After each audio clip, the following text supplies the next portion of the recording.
बेटा कैसे कराया जाए कि सारी दुनिया को तो नहीं, आप मुझे बताया ना। आप अपनी जान गंवाने के लिए भाई सड़कों पे खड़े थे, इसलिए मैं आई हूँ। हम तो पब्लिक में हमारे बच्चे कहते हैं पापा ना जाओ, लेकिन हमारी तो ड्यूटी ऐसी है, हमने तो जाना ही जाना है।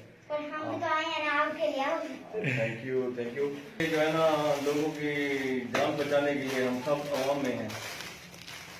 ये क्या क्या लेके आया बेटा? आप सबके लिए गुड। ये क्या है? ये मास्क है। ठीक।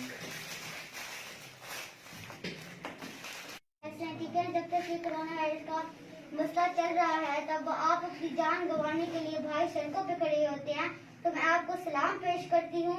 शहजाद अंकल ने मुझे पैसे दिए हैं आपके लिए कि उनको मास्क तकसीम करें, उनको सैनिटाइजर भी लगाएं। और आप इतने अच्छे हैं, आप अपनी जान गंवाने के लिए भाई सड़कों पे खड़े हुए होते हैं और आप अपनी भी केयर किया करें। और जब वो मास्क आप पहन लेते हैं 4-5 दिन तो पुराने हो जाते हैं और उसके अंदर जम्स आ जाते हैं, तो आप वो उतार के उसको दफना के आप और यूज किया करें। सलाम पेश करती हूँ मैं आपको। देखो खुदा देखो, ये तो कुछ तेज है यार।